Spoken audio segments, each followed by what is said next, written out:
Jangan selalu menghakimi setiap masalah pada persoalan keabsolutan benar salahnya, tapi cobalah melihat sesuatu pada dua sisi sebelum memberi penilaian bahwa ini benar atau ini salah. Karena boleh jadi keduanya benar tetapi sebagai kebenaran yang saling berseberangan.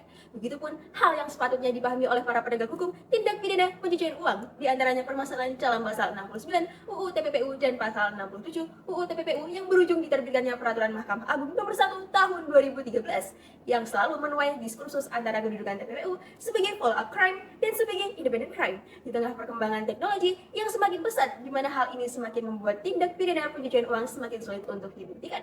Namun, payung hukum yang ada berbelit-belit. Assalamualaikum warahmatullahi wabarakatuh. Shalom, Om Swastiastu, Namo Buddhaya, salam kebajikan.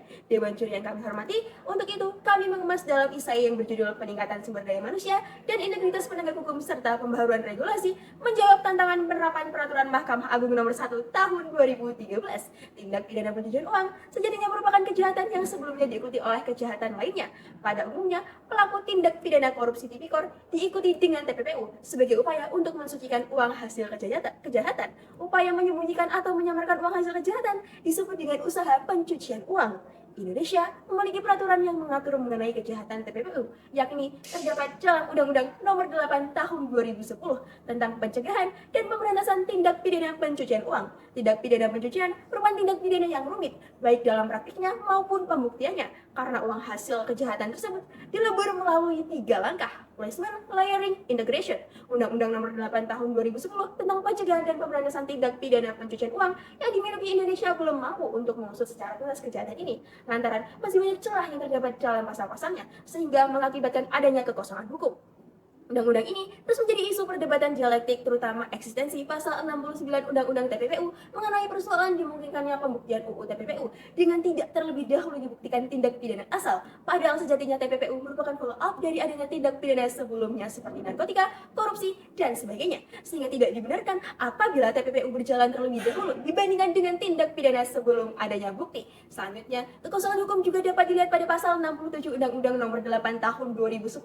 Hal itu pun tidak mampu mengakomodir hukum secara berkaitan dengan penanganan harta kekayaan yang diduga hasil dari pencucian uang, sehingga berujung pada diterbitkannya Perma Nomor 1 Tahun 2013 sebagai upaya untuk mengisi kekosongan. Permasalahan utama dari Undang-Undang Nomor 8 Tahun 2010 adalah persoalan pembuktian. Begitu pula Perma Nomor 1 Tahun 2013. Sedangkan jika melihat perkembangan teknologi sekarang yang begitu cepat dan pesat ini, semakin menyulitkan penyidik untuk menemukan bukti dan indikasi terkait tindak pidana pencucian uang. Mengenai penjelasan lebih lanjut mengenai Perma Nomor 1 Tahun 2013 belum dapat menjawab persoalan-persoalan tersebut, akan dijelaskan secara komprehensif oleh rekan-rekan saya. Sekian dan terima kasih. Melihat latar belakang permasalahan yang ada mengenai kekosongan hukum pada Undang-Undang Nomor 8 Tahun 2010 tentang pencegahan dan pemberantasan tindak pidana pencucian uang sehingga diterbitkannya Perma Nomor 1 Tahun 2013 tentang tata cara penyelesaian permohonan penanganan harta kekayaan dalam tindak pidana pencucian uang.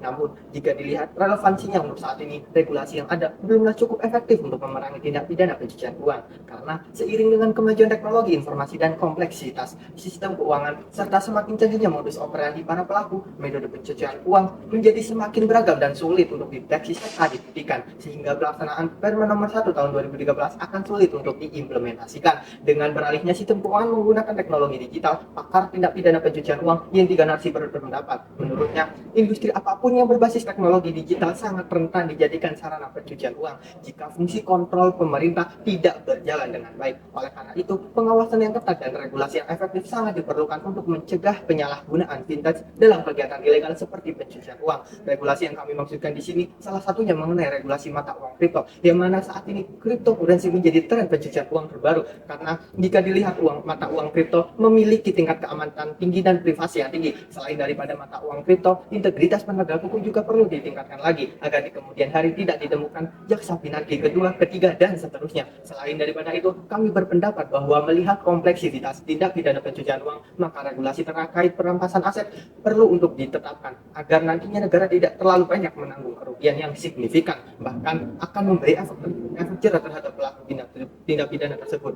Berkaitan dengan solusi yang kami tawarkan akan dijelaskan oleh rekan kami. Setelah mendengarkan dan menyerap argumentasi dari pembicara pertama dan kedua dari tim kami dari tim kontra sekali lagi tetaplah teguh dan konsisten dalam memaparkan kerangka berpikir yang telah digagas oleh tim kami. Sampai saat ini pun kami telah mempertanggungjawabkan secara akademis dalam landasan yuridis, filosofis, dan sosiologis. Karena hukum tanpa ketiganya bagaikan mayat-mayat hukum. Izinkanlah saya untuk meringkas dan makna dan alasan keberpihakan kami. Undang-Undang Nomor 8 Tahun 2010 tentang pencegahan dan pemberantasan tindak pidana pencucian uang belum mampu mengatasi sepenuhnya kejahatan ini karena masih banyak celah dalam pasal-pasalnya.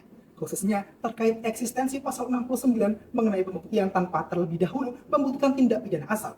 Pencucian uang sebagai follow crime menyatakan adanya tindak pidana asal terlebih dahulu. Mahkamah Konstitusi dalam putusan nomor 77 tahun 2014 dan nomor 90 tahun 2015 tentang pengujian undang-undang menegaskan bahwa pasal 69 tetap konstitusional. Untuk mengatasi hal ini, Mahkamah Agung menerbitkan Perma nomor 1 tahun 2013 yang mengatur penanganan harta kekayaan yang diduga hasil pencucian uang.